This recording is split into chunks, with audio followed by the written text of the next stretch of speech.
저는 벤야민 네타냐후 이스라엘 총리에 대한 이 특정 리쿠드 장관의 비판을 한마디도 들어본 적이 없습니다. 몇 년 동안 우리의 모든 대화에서 그들의 당대표가 최악의 순간에 노출되었을 때조차도 그저 칭찬일 뿐이었습니다. 더 이상은 아니에요. 네타냐후가 어떻게 그런 중대한 실수를 저질렀는지 믿을 수 없습니다. 라고 임명을 요구한 장관은 한숨을 내쉬었습니다. 어떻게 그가 그러한 일련의 급진적인 정책들을 펼쳤을 수 있고 그것과 함께 할 어떠한 홍보 계획도 준비하지 않았을 수 있습니까? 발표할 생각은 전혀 없습니다.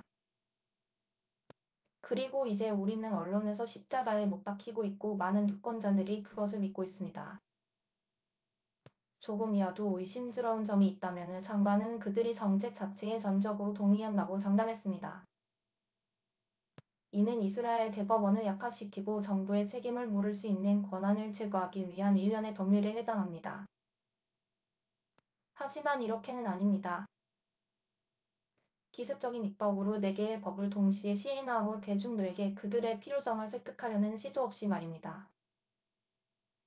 대법원에 대한 독단적인 증오가 카리스마의 총체적 부족과 일치하는 사람인 야리브 레빈 법무장관이 1월 초에 사법개혁을 발표하기 위한 넷바질 기자회견을 했을 뿐입니다. 우리의 대화는 6주 전 이스라엘 의회의 겨울 회기인 크네셋 회의 중간에 이루어졌습니다.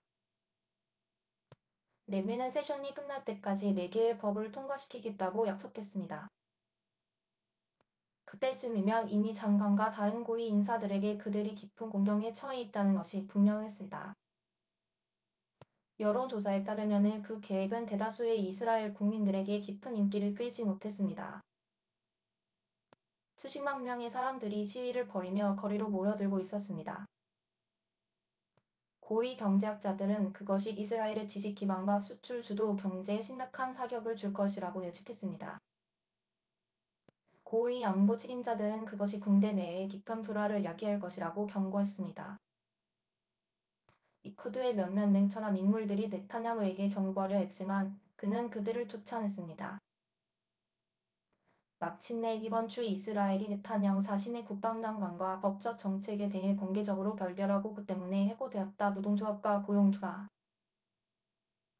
공동으로 총파업을 발표하면서 네타냐후는 진정한 대화를 위한 타임아웃을 발표했습니다. 겨울 회기가 끝나가고 있고 어떤 법도 통과되지 않았습니다.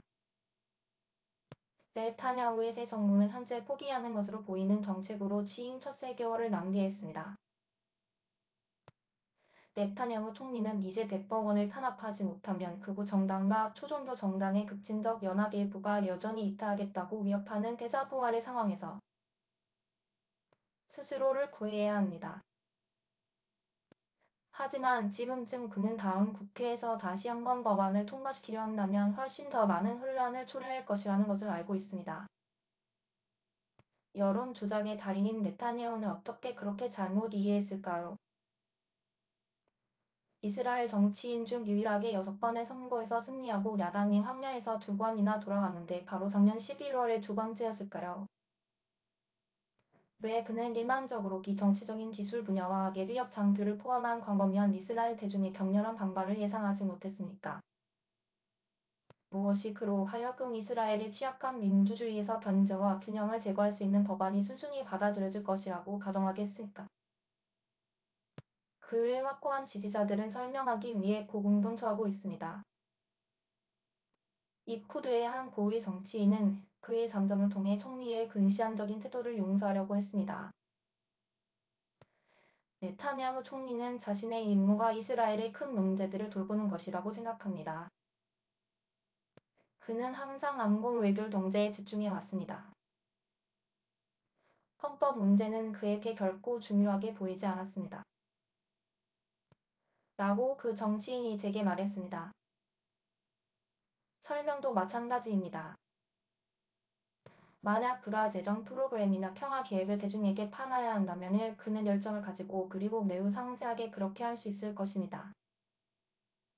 하지만 사법개혁은 그가 진정으로 관심을 갖는 것이 아닙니다.